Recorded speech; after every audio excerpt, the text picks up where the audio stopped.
Oof.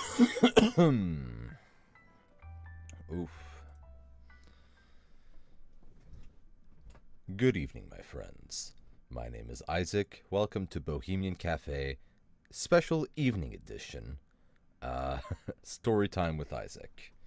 So what we're going to do is we're going to be reading works that are in the public domain. I'm doing this because my wife wanted to have some recordings of me reading to her. And so I figured I might as well stream it. That way it'll be recorded, it'll be streamed, and, you know, I just felt it would be a neat idea.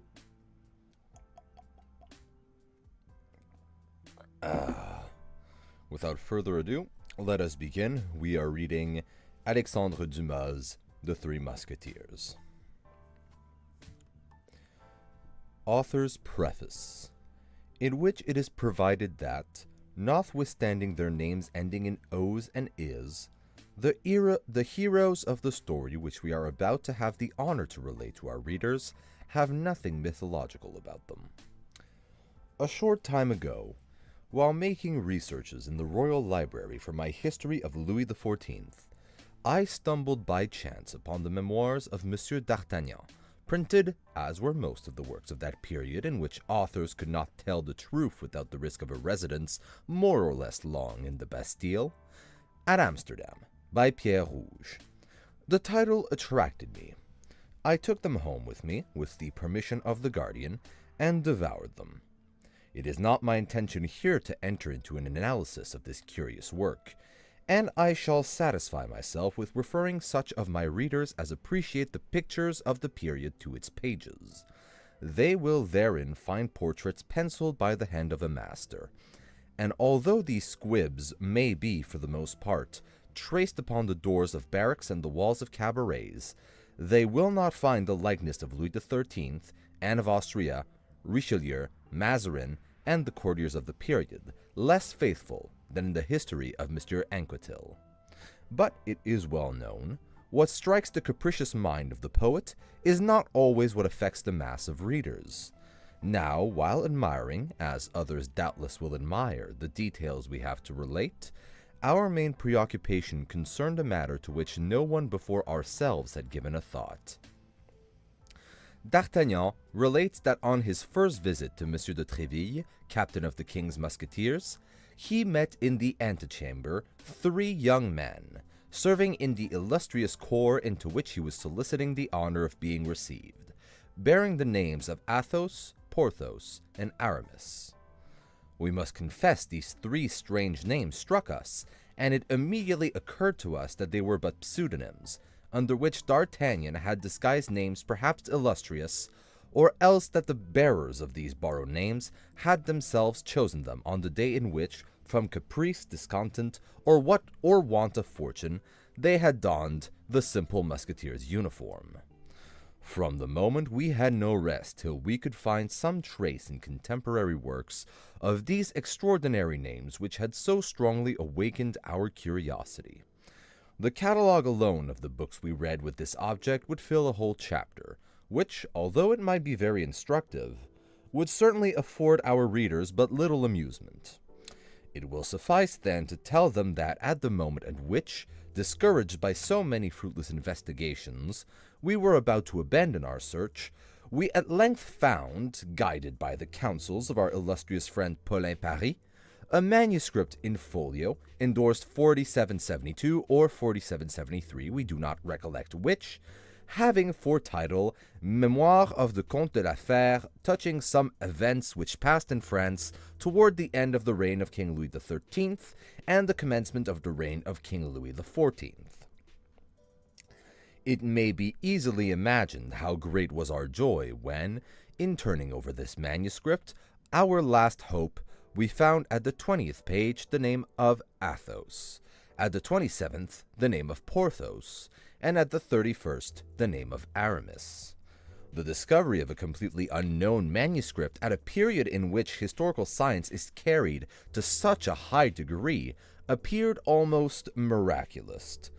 We hastened, therefore, to obtain permission to print it, with the view of presenting ourselves some day with the pack of others at the doors of the Académie des Inscriptions et Belles Lettres If we should not succeed, a very probable thing by the by, in gaining admission to the Académie Française with our own proper pack, this permission, we feel bound to say, was graciously granted, which compels us here to give a public contradiction to the slanderers who pretend that we live under a government, but moderately indulgent to men of letters.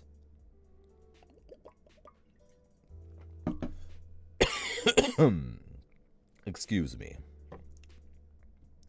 Now, this is the first part of this precious manuscript which we offer to our readers, restoring it to the title which belongs to it, and entering into an engagement that if, of which we entertain no doubt, this first part should obtain the success it merits, we will publish the second immediately.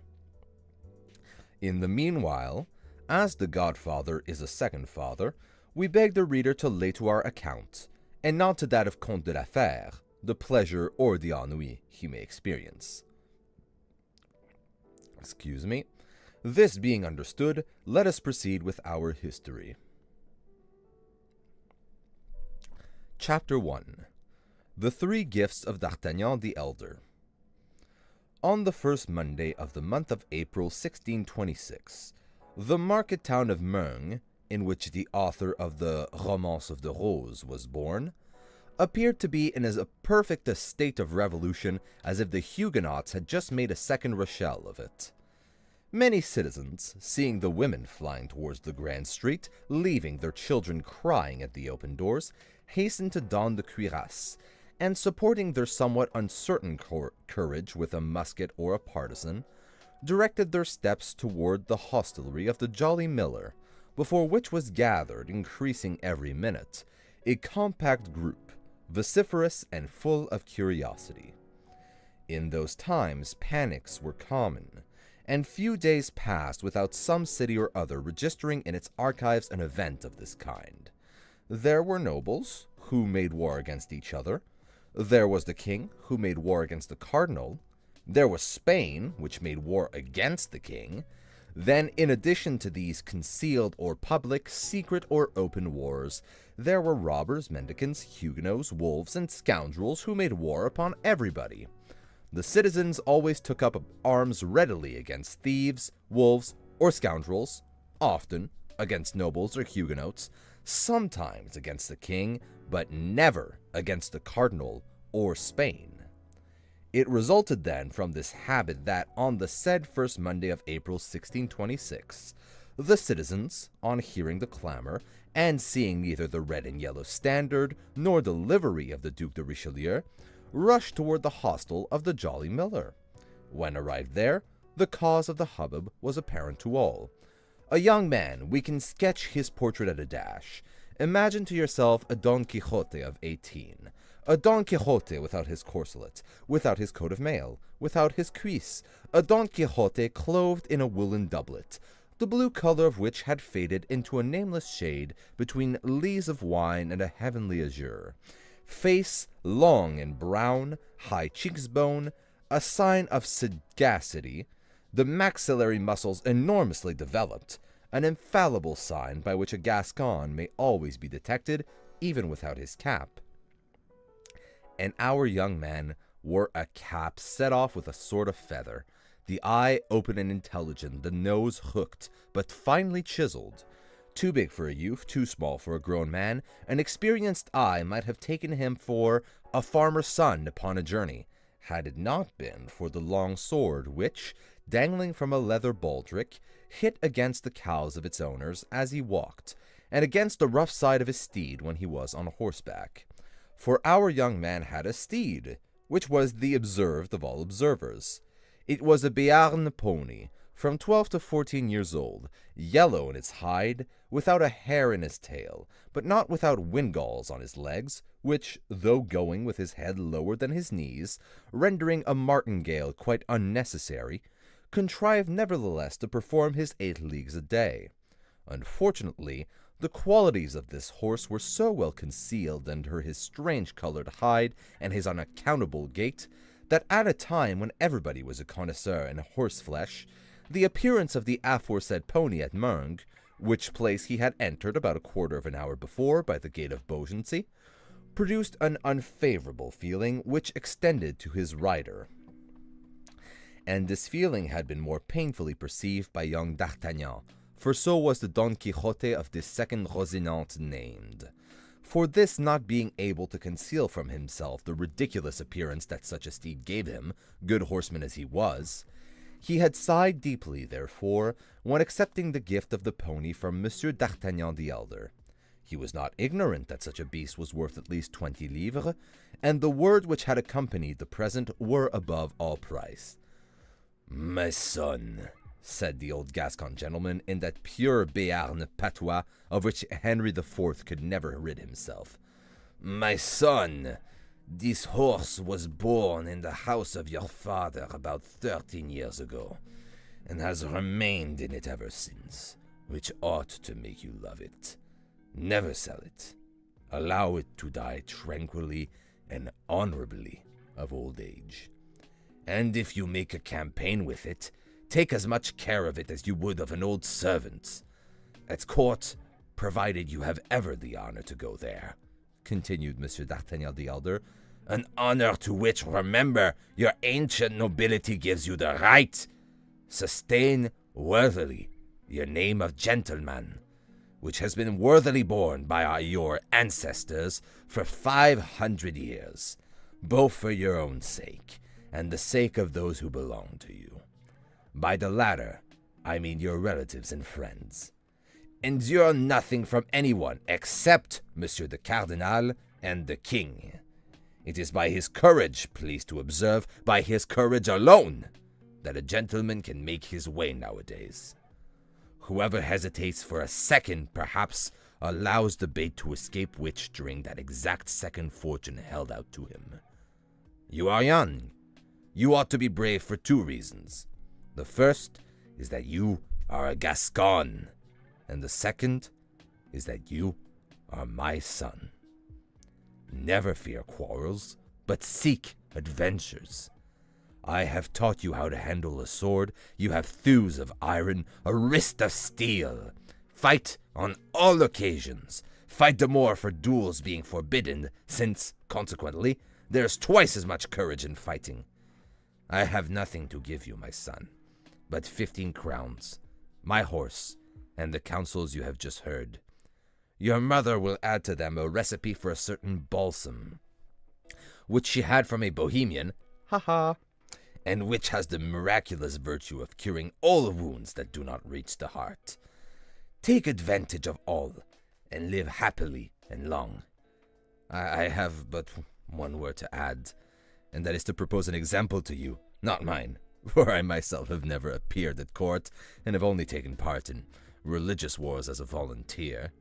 I speak of Monsieur de Tréville, who was formerly my neighbor, and who had the honor to be, as a child, the playfellow of our king, Louis XIII, whom God preserve. Sometimes their play degenerated into battles, and in these battles the king was not always the stronger. The blows which he received increased greatly his esteem and friendship for Monsieur de Tréville. Afterwards, Monsieur de Tréville fought with others, in his first journey to Paris, 5 times. From the death of the late king till the young one came of age, without reckoning wars and sieges, 7 times. And, from that date up to the present day, 100 times perhaps, so that in spite of edicts, ordinances, and decrees, there he is, captain of the musketeers. That is to say, chief of a legion of Caesars, whom the king holds in great esteem, and whom the cardinal dreads. He who dreads nothing, as it is said. Still further, Monsieur de Tréville gains 10,000 crowns a year. He is therefore a great noble. He began as you begin. Go to him with this letter, and make him your model, in order that you may do as he has done. Upon which Monsieur d'Artagnan the elder girded his own sword round his son, kissed him tenderly on both cheeks, and gave him his benediction. On leaving the paternal chamber, the young man found his mother, who was waiting for him with the famous recipe of which the counsels we have just repeated would necessitate frequent employment. The adieux were on this side longer and more tender than they had been on the other. Not that Monsieur d'Artagnan did not love his son, who was his only offspring, but Monsieur d'Artagnan was a man, and he would have considered it unworthy of a man to give way to his feelings, whereas Madame d'Artagnan was a woman, and still more, a mother. She wept abundantly, and let us speak it to the praise of Monsieur d'Artagnan the younger, notwithstanding the efforts he made to remain firm as a future musketeer ought. Nature prevailed, and he shed many tears, of which he succeeded with great difficulty in concealing the half. The same day, the young man set forward on his journey, furnished with the 3 paternal gifts, which consisted, as we have said, of 15 crowns, the horse, and the letter from Monsieur de Tréville, the counsels being thrown into the bargain.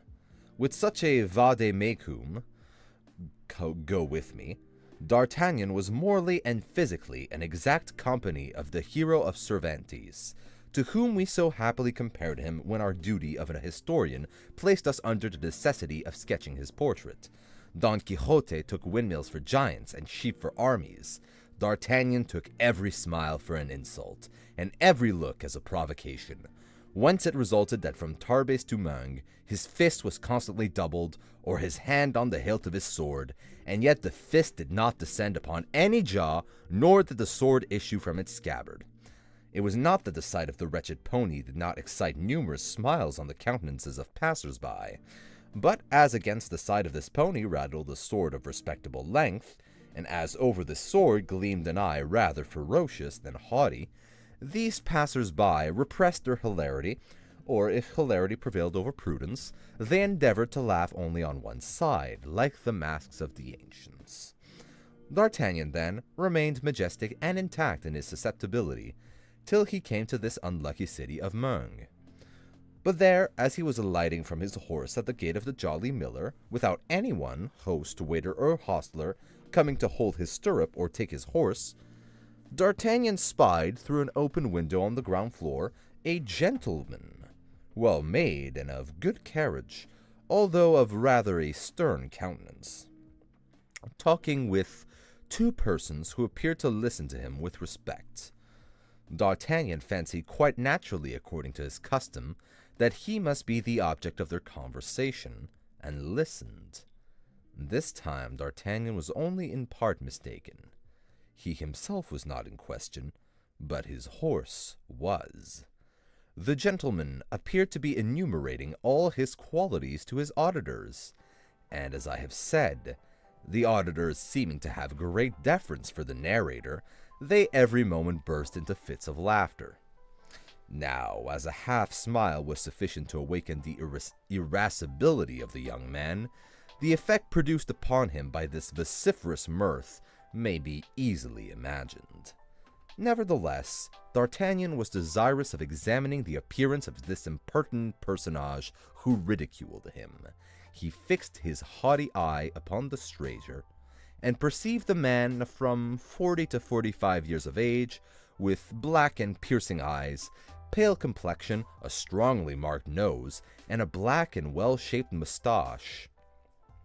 He was dressed in a doublet and a hose of a violet color, with aiguillettes of the same color, without any other ornaments than the customary slashes through which the shirt appeared.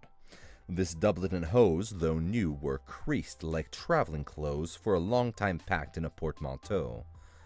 D'Artagnan made all these remarks with the rapidity of a most minute observer, and doubtless from an instinctive feeling that this stranger was destined to have a great influence over his future life.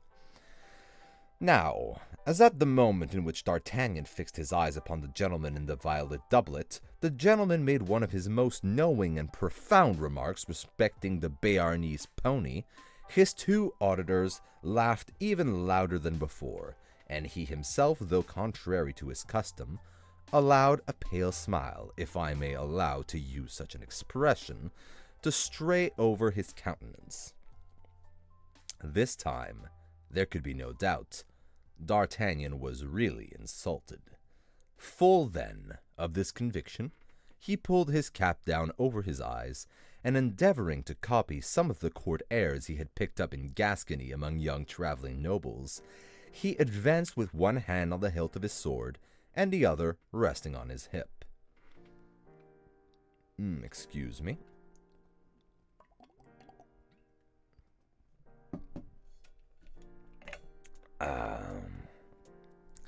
Unfortunately, as he advanced, his anger increased at every step, and instead of the proper and lofty speech he had prepared as a prelude to his challenge, he found nothing at the tip of his tongue but a gross personality, which he accompanied with a furious gesture. "I say, sir, you, sir, who are hiding yourself behind that shutter. Yes, you, sir, tell me what you are laughing at, and we will laugh together." The gentleman raised his eyes slowly from the nag to his cavalier, as if he required some time to ascertain whether it could be to him that such strange reproaches were addressed.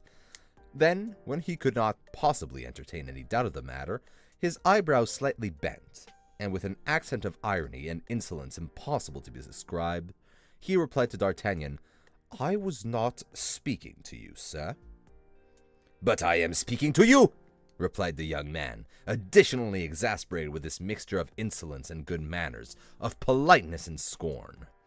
The stranger looked at him again with a slight smile, and, retiring from the window, came out of the hostelry with a slow step, and placed himself before the horse within 2 paces of D'Artagnan.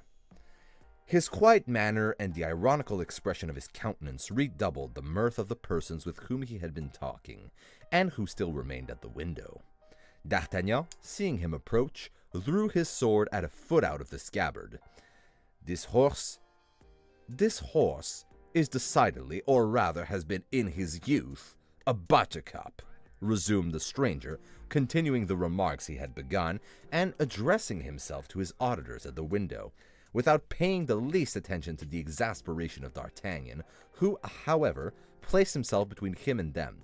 "It is a color very well known in botany, but till the present time very rare among horses. There are people who laugh at the horse that would not dare to laugh at the master," cried the young emulator of the furious Tréville.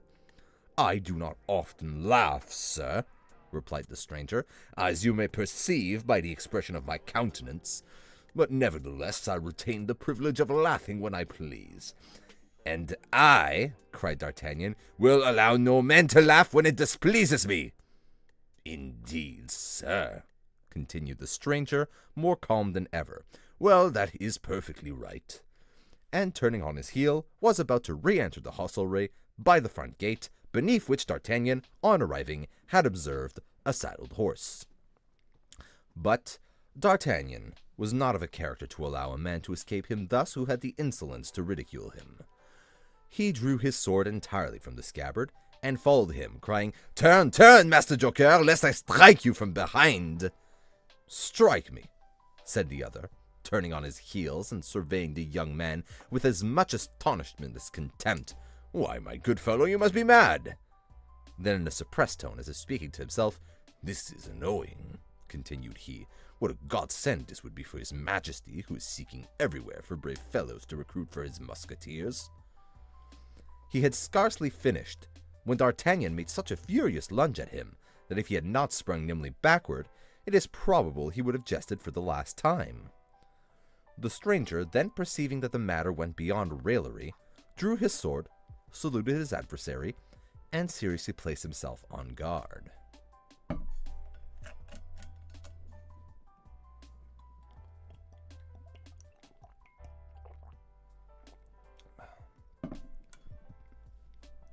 But, at the same moment, his 2 auditors, accompanied by the host, fell upon D'Artagnan with sticks, shovels, and tongs.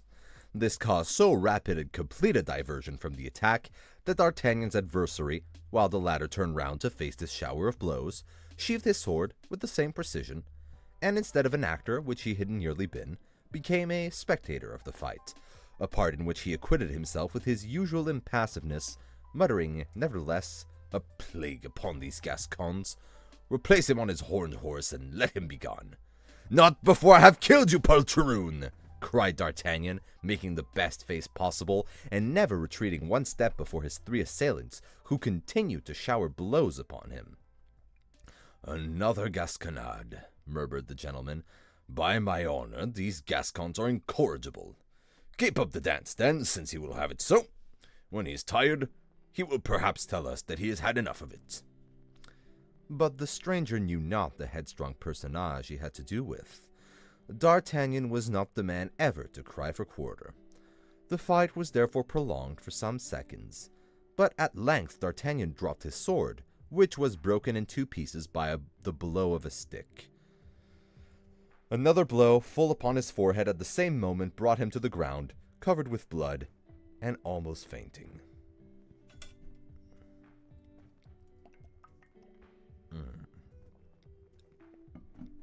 It was at this moment that people came flocking to the scene of action from all sides.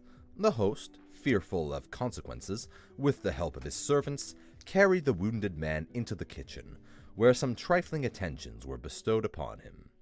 As to the gentleman, he resumed his place at the window, and surveyed the crowd with a certain impatience, evidently annoyed by their remaining undispersed. "Well, how is it with this madman?" exclaimed he, turning round as the noise of the door announced the entrance of the host, who came in to inquire if he was unhurt. "Your Excellency is safe and sound?" asked the host. "Oh, yes, perfectly safe and sound, my good host. And I wish to know what has become of your young man." "He is better," said the host. "He fainted quite away." "Indeed," said the gentleman. "But before he fainted, he collected all his strength to challenge you, and to defy you while challenging you." "Why, this fellow must be the devil in person," cried the stranger.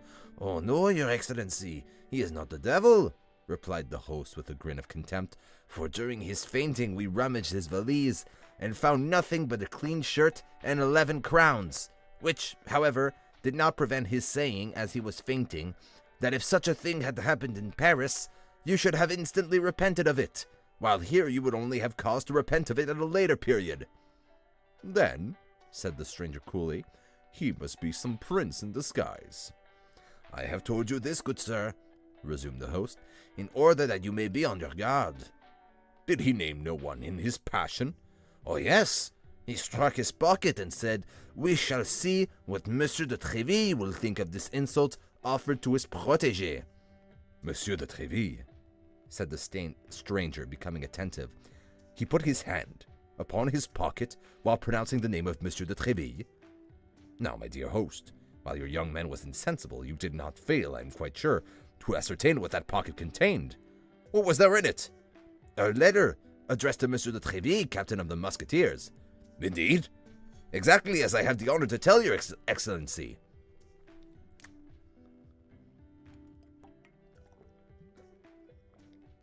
The host, who was not endowed with a great perspicacity, did not observe the expression which his words had given to the physiognomy of the stranger. The latter rose from the front of the window, upon the sill of which he had leaned with his elbow, and knitted his brow like a man disquieted. "The devil," murmured he between his teeth. "Can Tréville have set this Gascon upon me? He is very young, but a sword thrust is a sword thrust, whatever be the age of him who gives it, and a youth is less to be suspected than an older man." And the stranger fell into a reverie which lasted some minutes. "A weak obstacle is sometimes sufficient to overthrow a great design. Host," said he, "could you not contrive to get rid of this frantic boy for me? In conscience, I cannot kill him, and yet," added he with a coldly menacing expression, "and yet he annoys me. Where is he?" "In my wife's chamber on the first flight, where they are dressing his wounds." "His things and his bag are with him. Has he taken off his doublet?" "On the contrary, everything is in the kitchen. But if he annoys you, this young fool—" "To be sure he does. He causes a disturbance in your hostelry which respectable people cannot put up with. Go, make out my bill and notify my servant." "What, monsieur? Will you leave us so soon?" "You know that very well, as I gave the order to saddle my horse. Have they not obeyed me? It is done, as your excellency may have observed. Your horse is in the great gateway ready saddled for your departure. That is well. Do as I have directed you, then. What the devil, said the host himself. Can he be afraid of this boy? But an imperious glance from the stranger stopped him short. He bowed humbly and retired. It is not necessary for milady to be seen by this fellow, continued the stranger. She will soon pass. She's already late. I'd better get on horseback and go and meet her. I should like, however, to know what this letter addressed to Tréville contains. And the stranger, muttering to himself, directed his steps toward the kitchen. In the meantime, the host, who entertained no doubt that it was the presence of the young man that drove the stranger from his hostelry, reascended to his wife's chamber and found D'Artagnan just recovering his senses, giving him to understand that the police would deal with him pretty severely for having sought a quarrel with a great lord, for in the opinion of the host, the stranger could be nothing less than the great lord. He insisted that, notwithstanding his weakness, D'Artagnan should get up and depart as quickly as possible. D'Artagnan, half stupefied, without his doublet, and with his head bound up in a linen cloth, arose then, and urged by the host, began to descend the stairs. But on arriving at the kitchen, the first thing he saw was his antagonist talking calmly at the step of a heavy carriage drawn by two large Norman horses. His interlocutor, whose head appeared through the carriage window, was a woman of from 20 to 22 years.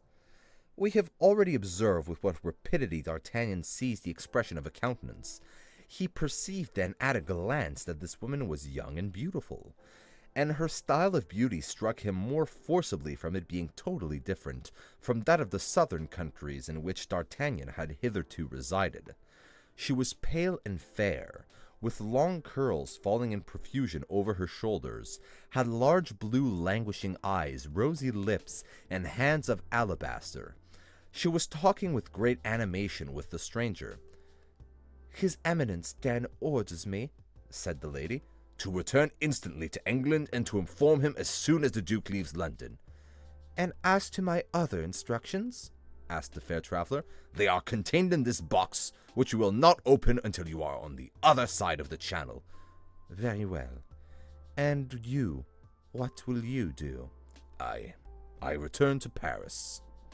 "What, without chastising this insolent boy?" asked the lady. The stranger was about to reply, but at the moment he opened his mouth, D'Artagnan, who had heard all, precipitated himself over the threshold of the door. This insolent boy chastises others," cried he, "and I hope that this time he whom he ought to chastise will not escape him as before." "Will not escape him?" replied the stranger, knitting his brow. "No, before a woman you would not dare to fly, I presume." "Remember," said Milady, seeing the stranger laying his hand on his sword, "remember that the least delay may ruin everything." "You are right," cried the gentleman. "Begone then on your part, and I will depart as quickly on mine." And bowing to the lady, sprang into his saddle, while her coachman applied his whip vigorously to his horses. The two interlocutors thus separated, taking opposite directions at full gallop. "Your reckoning!" vociferated the host, whose regard for the traveler was changed into profound contempt on seeing him depart without settling his account. "Pay him, booby!" cried the stranger to his servant, without checking the speed of his horse, and the man, after throwing 2 or 3 silver pieces at the foot of mine host, galloped after his master. "Base coward! False gentleman!" cried D'Artagnan, springing forward in his turn after the servant. But his wound had rendered him too weak to support such an exertion. Scarcely had he gone 10 steps when his ears began to tingle, a faintness seized him, a cloud of blood passed over his eyes, and he fell in the middle of the street, crying still, "Coward! Coward! Coward!" "He is a coward indeed." "Oh, sorry, that's the host." "He is a coward indeed," grumbled the host, drawing near to D'Artagnan, and endeavoring by this little flattery to make up matters with the young man, as the heron of the fable did with the snail he had despised the evening before. "Yes, a base coward," murmured D'Artagnan, "but she was very beautiful." "What's she?" demanded the host. "Milady," faltered D'Artagnan, and fainted a second time. "Ah, it's all one," said the host. "I have lost 2 customers, but this one remains, of whom I am pretty certain for some days to come there will be 11 crowns gained. It is to be remembered that 11 crowns was just the sum that remained in D'Artagnan's purse. The host had reckoned upon 11 days of confinement at 1 crown a day, but he had reckoned without his guest. On the following morning, at 5 o'clock, D'Artagnan arose, and descending to the kitchen without help, asked, among other ingredients the list of which has not come down to us, for some oil, some wine, and some rosemary, and with his mother's recipe in his hand composed a balsam, with which he anointed his numerous wounds, replacing his bandages himself and positively refusing the assistance of any doctor. Thanks, no doubt, to the efficacy of the Bohemian balsam, and perhaps also thanks to the absence of any doctor, D'Artagnan walked about that same evening, and was almost cured by the morrow. But when the time came to pay for this rosemary, this oil, and the wine, the only expense the master had incurred, as he had preserved a strict abstinence, while on the contrary the yellow horse, by the account of the hostler at least, had eaten 3 times as much as the horse of his size could reasonably be supposed to have done, D'Artagnan found nothing in his pocket but his little old velvet purse with the 11 crowns it contained, for as to the letter addressed to M. de Tréville, it had disappeared. The young man commenced his search for the letter with the greatest patience, turning out his pockets of all kinds over and over again, rummaging and re-rummaging in his valise, and opening and reopening his purse. But when he had come to the conviction that the letter was not to be found, he flew for the 3rd time into such a rage as was near costing him a fresh consumption of wine, oil, and rosemary.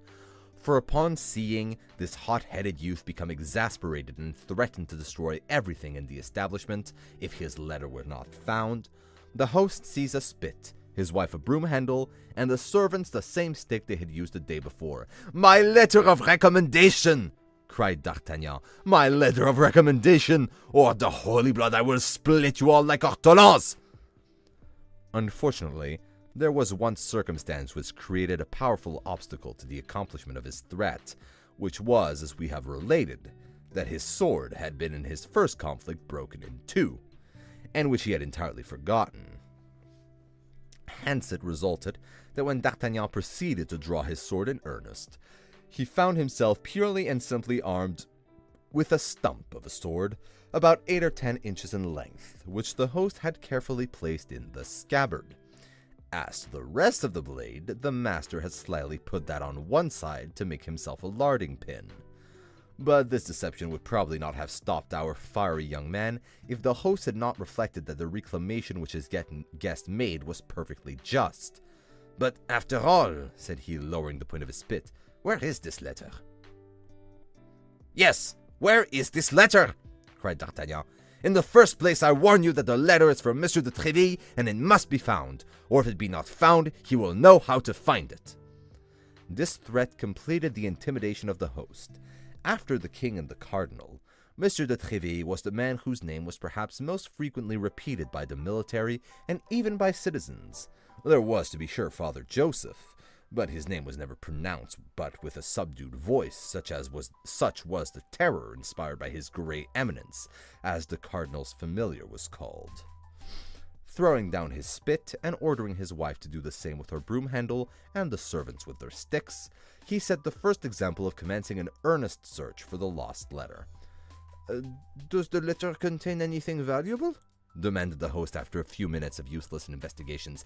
"Zounds, I think it does indeed!" cried the Gascon, who reckoned upon this letter for making his way at court. "It contains my fortune!"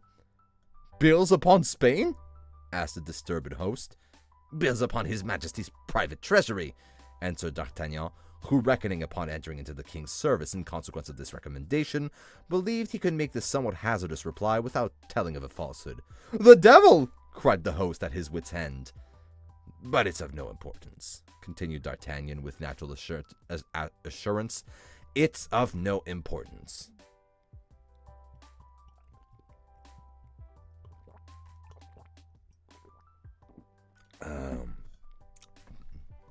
The money is nothing. That letter was everything.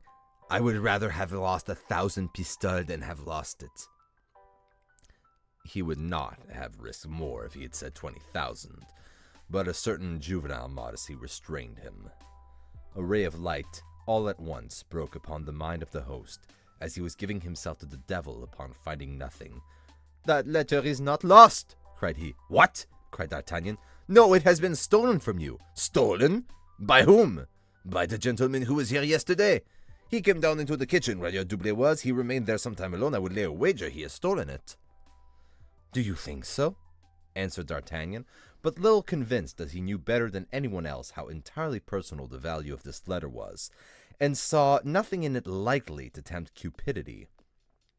The fact was that none of the servants, none of the travelers present could have gained anything by being possessed of this paper. "Do you say," resumed D'Artagnan, "that you suspect that impertinent gentleman?" "I tell you I'm sure of it," continued the host. "When I informed him that your lordship was the protégé of Monsieur de Tréville—" Oh, sorry, that's the host. "When I informed him that your lordship was the protégé of Monsieur de Tréville, and that you even had the letter for that illustrious gentleman, he appeared to be very much disturbed, and asked me where that letter was, and immediately came down into the kitchen, where he knew your doublet was. Then that's my thief! My thief!" replied D'Artagnan. "I will complain to Monsieur de Tréville, and Monsieur de Tréville will complain to the king." He then drew 2 crowns, majestically, from his purse, and gave them to the host, who accompanied him, cap in hand, to the gate, and remounted his yellow horse, which bore him without any further accident to the gate of Saint Antoine at Paris, where his owner sold him for 3 crowns, which was a very good price, considering that D'Artagnan had ridden him hard during that last stage. Thus the dealer to whom D'Artagnan sold him for the 9 livres did not conceal from the young man that he only gave that enormous sum for him on the account of the originality of his color. Thus D'Artagnan entered Paris on foot, carrying his little packet under his arm, and walked about till he found an apartment to be let on terms suited to the scantiness of his means. This chamber was a sort of garret, situated in the Rue des Fossoyeurs, near the Luxembourg. As soon as the earnest money was paid, D'Artagnan took possession of his lodging, and passed the remainder of the day in sewing onto his doublet and hose some ornamental braiding which his mother had taken off an almost new doublet of the elder Monsieur d'Artagnan, and which she had given her son secretly. Next he went to the Quai de Feraille to have a new blade put to his sword, and then returned toward the Louvre, inquiring of the first musketeer he met for the situation of the hotel of Monsieur de Tréville, which proved to be in the Rue du Vieux Colombier, that is to say, in the immediate vicinity of the chamber hired by D'Artagnan, a circumstance which appeared to furnish a happy augury for the success of his journey. After this, satisfied with the way in which he had conducted himself at Meung, without remorse for the past, confidence in the present, and full of hope for the future, he retired to bed and slept the sleep of the brave. This sleep, provincial as it was, brought him to 9 o'clock in the morning, at which hour he rose, in order to repair to the residence of Monsieur de Tréville, the 3rd personage in the kingdom, in the paternal estimation.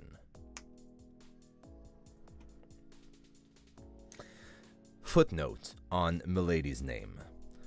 We are well aware that this term, Milady, is only properly used when followed by a family name, but we find it thus in the manuscript, and we do not choose to take upon ourselves to alter it.